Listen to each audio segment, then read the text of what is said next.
Okay, Henry, you're next. First of all, what we call it a sit at home, who is suffering? Is it someone? Ekpa is in Finland.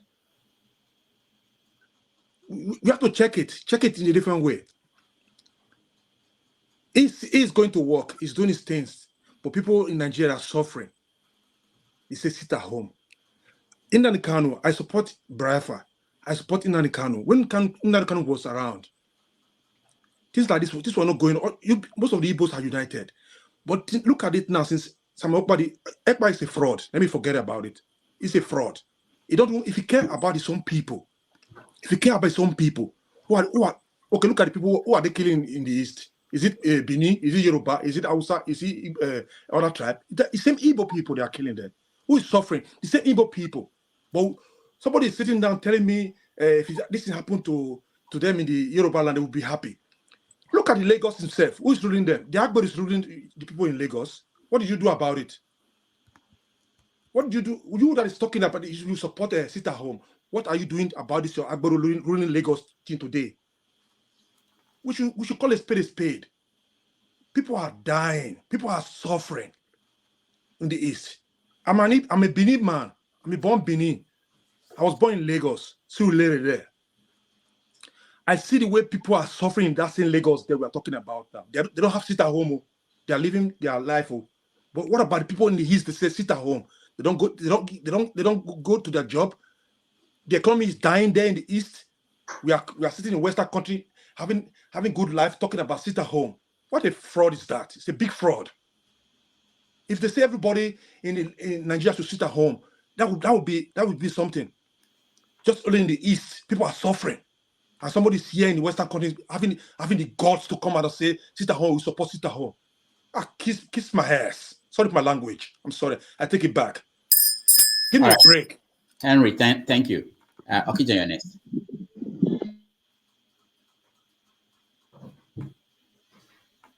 Yeah, I think I have to go back to what you guys were talking about before. Talking about religion. I don't know if No, don't go back. I know you don't. You have issues with religion. Don't go back. We're talking about. I know. I mean, I have to. It has to. It's a segue into what we are talking about right now. Okay. I don't know. I don't know if some of you saw a video of one guy that climbed. I think it's a water tank, a tall water tank or whatever, a tower, and dropped from there and died. Just committed suicide. When we are sick, we go to hospital, we take care of our body, but we don't take care of our mind. Some of us, to get out of situation, they smoke Igbo. Some people engage in sex. Some people drink. That's why we deal with our stress, our emotions, saying things that bug us. Our mind is, it has to be treated. And I mean, people criticize the church a lot, but they don't know what they do for people. They take care of their, I don't know if you have seen any church people that commit suicide. They don't. You have your work. When you are stressed or whatever, when you want to get away, you go to your work and just do your work. You get away from it. But these people are suffering. They don't know where to go. They go to treat their emotion. They go to church and they give them hope. Just like people engage in dope, some people engage in hope. They are basically the same thing. We have people who say hope. So they give them, what they need on Sunday. They give them their medicine on Sunday. Some go on Wednesday and get the Wednesday one, the midweek one. But it carries them, it carries them along. They have hope. They keep living. They keep trying.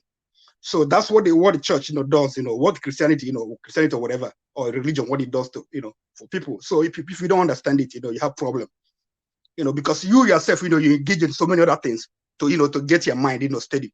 Anyway, but some of these people, people that sell this hope, some of them, they have the issues themselves. They have their own problems. Some people they live, they want people to worship them. They are lacking in so many things. They live on that. Sometimes they make money off of it. Just like somebody like he's somebody who's lacking in something. Something is wrong. He's so happy. If you go to him right now, he's so happy that someone that people are listening to him. That people obeying him. narcissists. That's the kind of people. Some people like, I mean, sadists. That's the kind of people they are. They're happy when other people are hurting. It makes them happy. People obey them. So that's, we have those kind of people. That's what is happening in Igbo land right now. I mean, I've been saying this. Nnamdi Kanu, yeah, no matter people like him or people obey him, I'm not, because anybody who I believe that is not smart enough, you have an issue. You are in another land. You know about Africa. You know about Omaro Diko. You are smart. You're telling people, that Buhari is Jubril. You don't have evidence. You keep perpetuating this lie. But Jubril, you reverse his picture. His ear, where he had problem in the left ear, it goes to the right ear. You tell people, yeah, see, I'm telling you, the other Buhari, it was in the left. You keep telling these people this. You are smart. You are leading people. How can you be this dumb and you're leading people? How can you be this dumb and leading people? And then you say he's Jubril. Eventually, he's not Jubril. These people, they don't know. They are not critical thinkers. They don't think. Right now, what we have is an administration that, that they hate Igbos. They want the downfall of Igbos. That's the people you have right now. And also the world, has converged, then we have Ukraine, we have economic meltdown. Nobody's listening to whatever it is happening to Africa. This is not the right time to engage in all this, killing, just killing your own people for the world to live. Then nobody's paying attention. You're gonna be killing your people, all of them will die, nobody will come to your aid. So you are just wasting your time. You have to be to find out what is happening right now. What do we do right now? Is it good to for us to make some concession for this struggle, and then maybe later, Nnamdi Kanu will not come out. Buhari will not release it. No matter what you do, these are Igbo haters. They will not release Nnamdi Kanu. Why not wait for another 6 months or whatever? 3-4 months. Buhari will be out of power. We know that the next government that will come will release Nnamdi Kanu, no matter what. No, even if Peter Obi, Tinubu, what's his name? Atiku. Only person I know that will not release Nnamdi Kanu, probably Kwapanzo, if you want. But we know that if these people they will release Nnamdi Kanu. So no, why not wait? Why do you keep inflicting pain on your people still?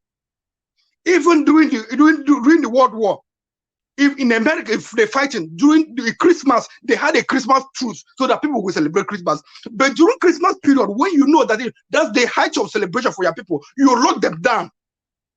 You lock them down. What kind of person are you? Are you Trump better than you? Are you a devil's apprentice? These people that they see the hope.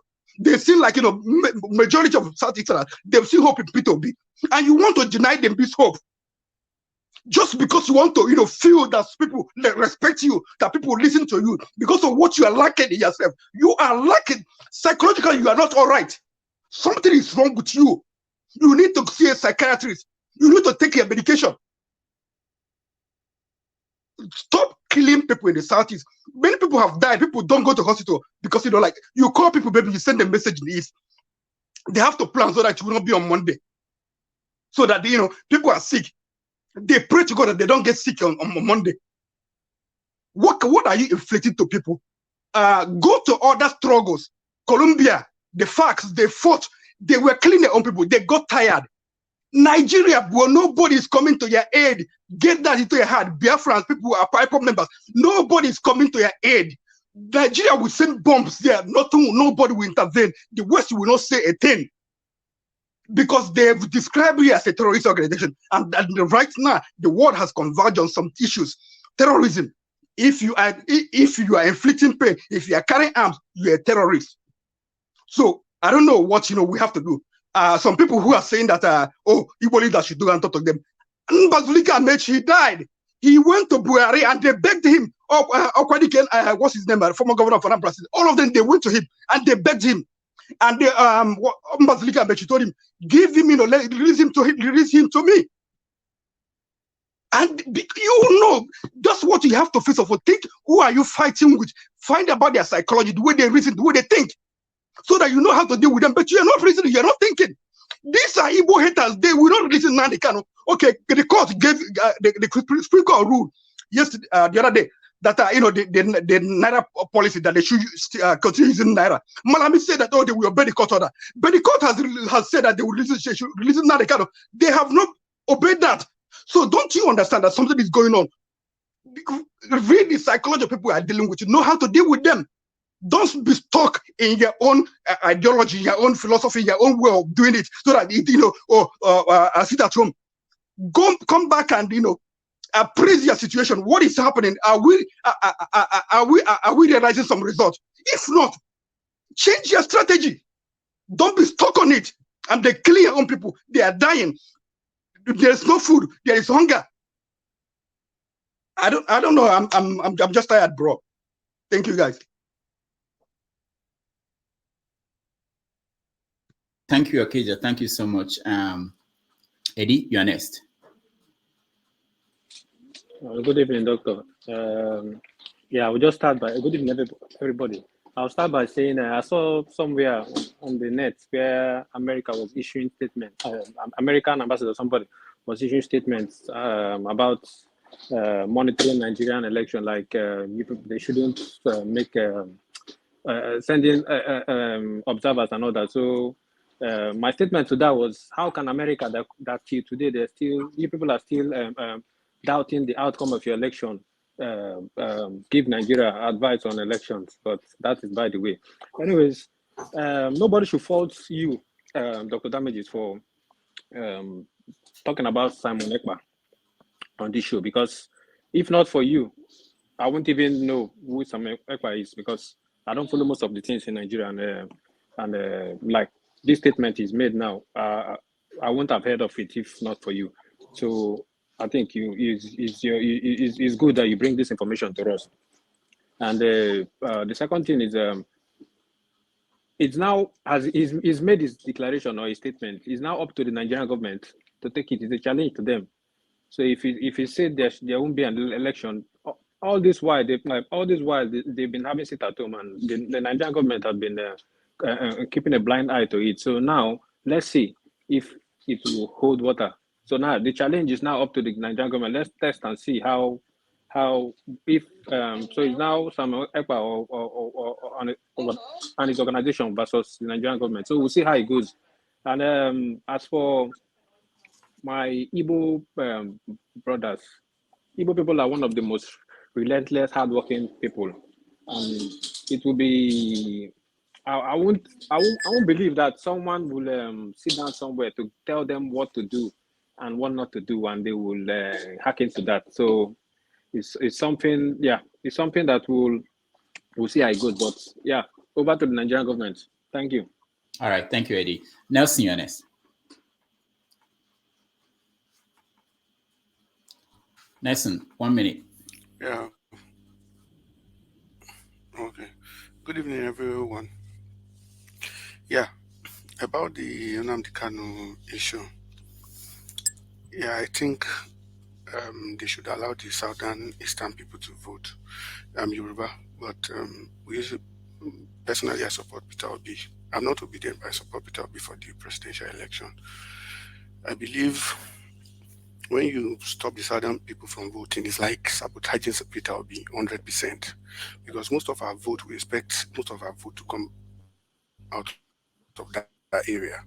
And out of all the contestants, we know Kokonso he's only pulling his weight in Kano. Sorry to Mr. Honor Politics, but that's the fact. The only green light we are seeing in Nigeria is Peter Obi. He's the fairest of all the candidates. People might bring up a lot of propaganda, but we know that he's the only one who is pulling the weight for the people. And I'm not campaigning for Peter Obi here, but it's the fact. He's somebody we can hold to ransom, according to what Queen said in the last episode of the show. So I don't know why the IPO people are saying there shouldn't be election in the Southeast. If there's no election, how can we get... Okay, Mr. Okija already said everything, because we know the Nnamdi Kanu struggle. I support secessionists. It's their right. Everybody can do anything, but at the present situation of Nigeria, nobody will release Nnamdi Kanu. Yes, even the court gave a judgment and the government was against it. I believe it's political. Once they believe APC or PDP will come back into power and use that to calm the southern eastern people, but I believe they should just wait till that time, according to what he said. Maybe in the next 5 months, everybody knows it's practical, it's logical. Nnamdi Kanu will be released, but they should just allow people vote in the southeast. My wife is from the southeast, and I know what people are going through there.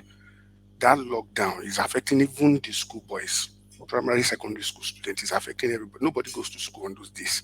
It's not normal. It's affecting a lot of things, and that's just my take.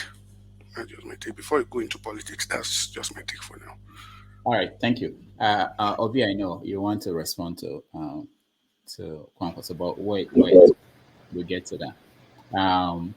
Sambi, I'll skip you for now. Let me hear from Ngozika. She's in Nigeria, and I'm worried about losing her.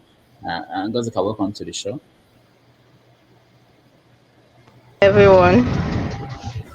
Okay, it looks like you're in a vehicle. Where are you going to? Yeah, I I stepped out. I stepped out. What state are you in? Where are you? I I'm in Enugu. I'm in Okay, Enugu. I've been in Enugu for a while now. okay. What a peaceful country you are toying on freely. I Hello, can you hear me? Yeah, we can hear you. Don't mind Obi. So what's the situation in Enugu now?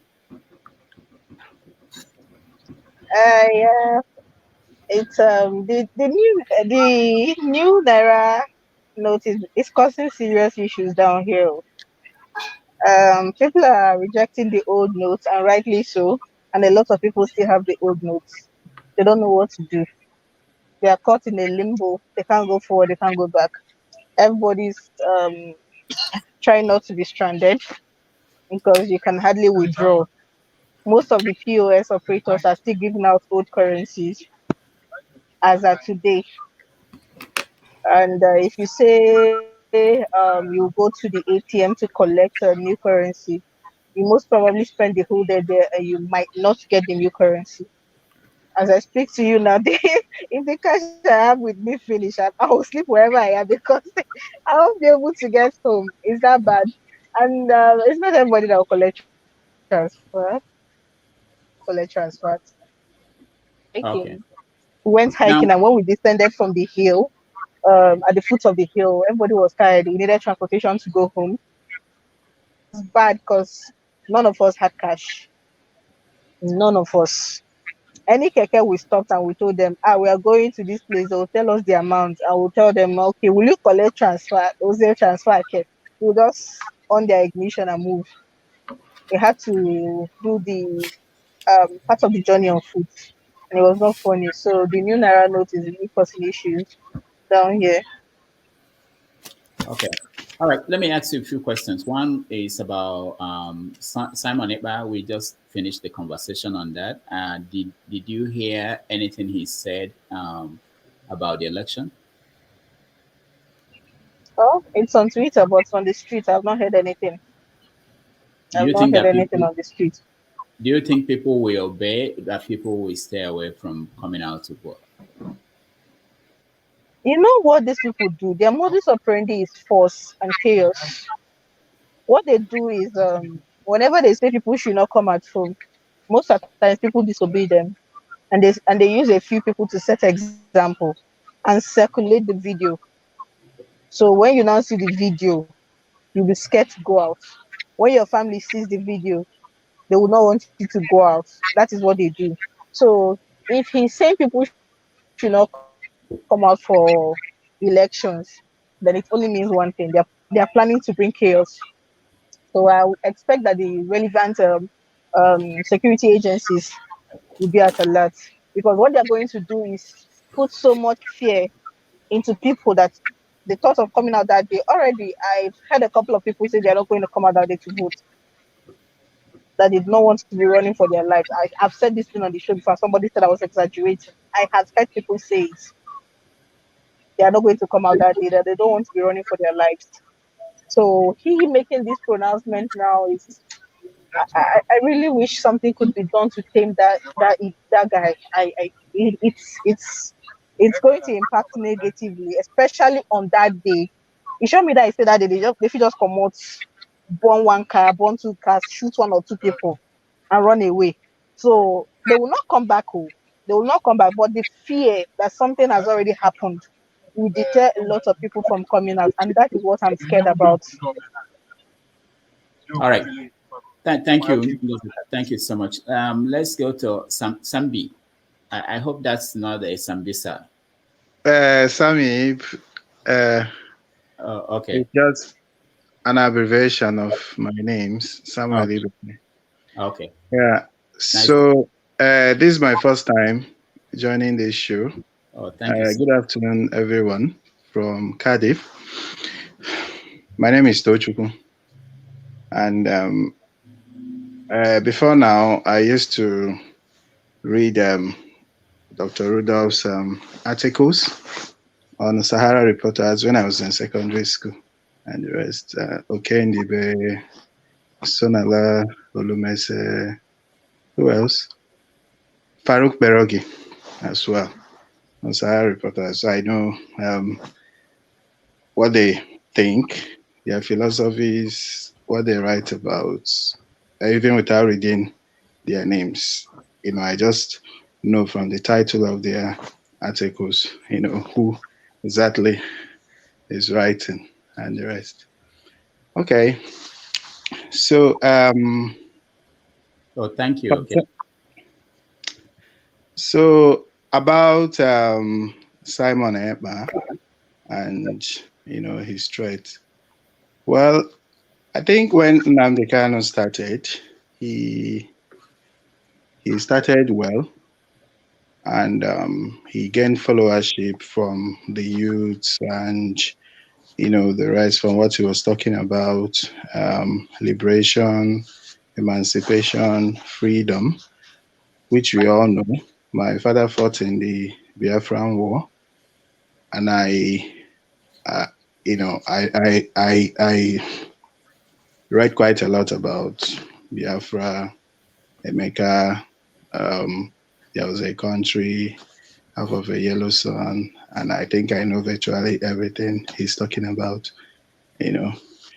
But there is a need to review strategies when you are fighting, and also when you see that a particular strategy is not working, you can go back to the drawing board and try to re-strategize.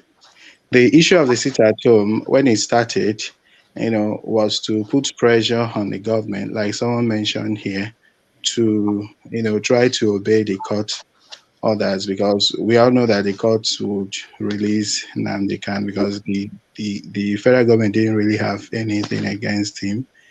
The case didn't have enough substance, to see to his jailing or whatever. But when this sit at home started, people keyed in, the first few sit at home episodes, if I'll use that term. But in the long run, it started to affect the economic activities in the Southeast, and in extension, the northern part of the country, the Southwest, because you cannot deny the fact that if economic activities are grounded in the Southeast, that other parts of the country will be affected. Because most of the consumer goods that are going to the north, they come from the Southeast. So from the seaports, from Lagos, they bring the goods down to Onitsha, and then through the through Enugu and the rest, they take the goods to the north. So if there is issue with the economy in the Southeast, it affects the whole country. And that's why sometimes the north, the so-called